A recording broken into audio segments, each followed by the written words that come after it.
Bonjour et bienvenue chez Aimer des petits cœurs. Aujourd'hui, je vais parler du TDAH, trouble du déficit de l'attention avec ou sans hyperactivité. Ça, c'est le battement de mon cœur. Je veux m'adresser surtout à ces mamans qui ont un enfant. Il n'écoute pas, tu dois lui redire la même chose plusieurs fois.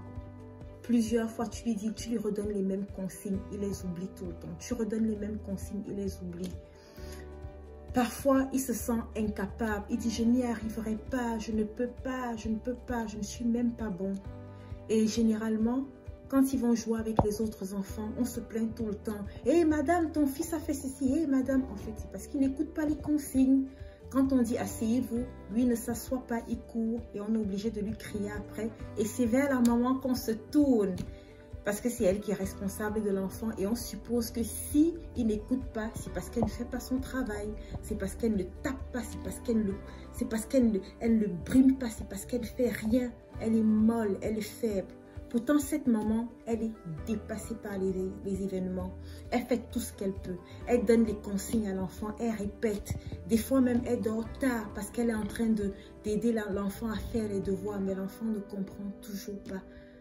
Après, je me souviens, après 3 ou 4 semaines d'avoir appris c'est quoi un déterminant, un jour ton enfant vient te dire, mais maman, c'est quoi le déterminant? Ça, moi, je l'ai vécu parce que je suis mère d'enfant TDAH. Et je comprends la douleur de chaque maman parce que moi, je l'ai ressenti.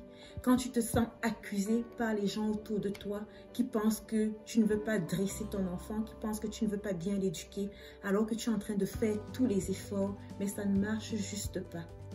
Et généralement, dans nos cultures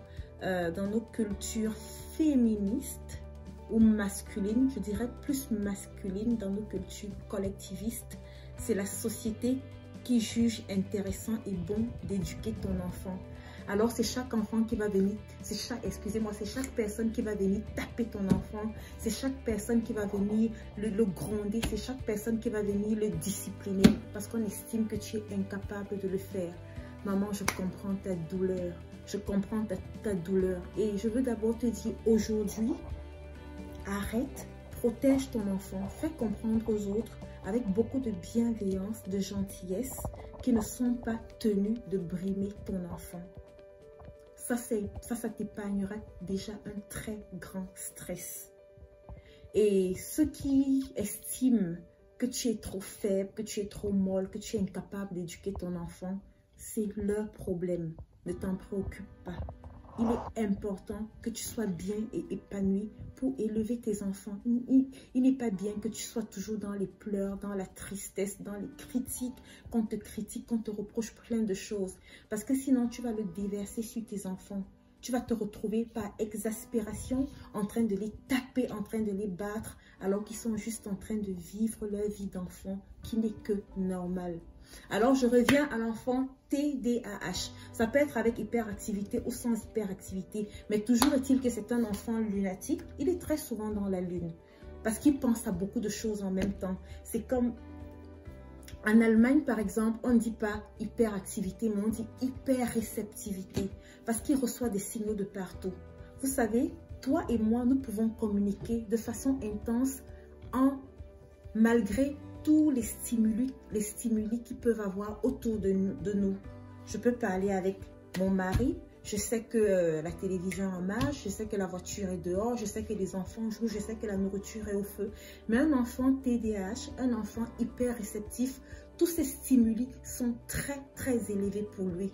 Il est incapable de les baisser, donc ça perturbe. Il va regarder là-bas, il va regarder là-bas, il va regarder ici. Tous les bruits, il est partout. Ce qui fait qu'il n'est pas concentré à la personne qui lui donne une instruction.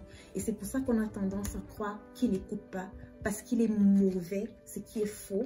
Il n'est pas mauvais. Généralement, ce sont des enfants très intelligents, ce sont des enfants très aimables, ce sont des enfants très sociables, ce sont des enfants très généreux, des enfants qui aiment les autres. Et ce sont surtout des enfants très intelligents parce qu'ils captent des signaux de partout.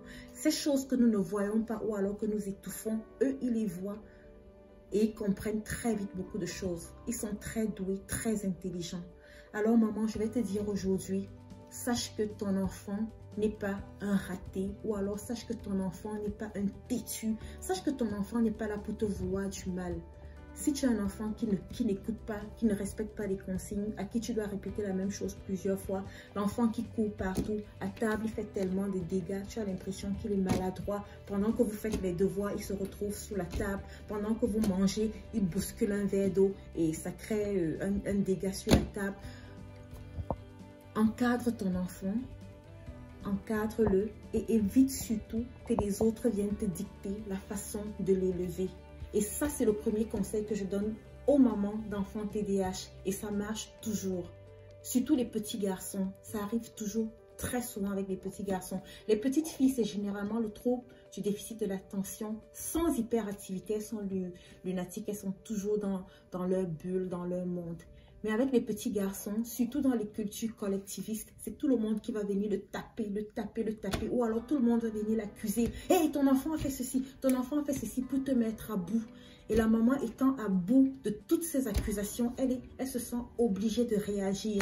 Et pour réagir et montrer qu'elle est une très bonne maman, elle tape l'enfant très fort pour prouver aux autres qui l'accusent qu'elle fait de son mieux pour l'élever de la bonne façon. Tu ne dois pas le faire. Premièrement, il ne faut plus corriger ton enfant en fonction du regard des autres.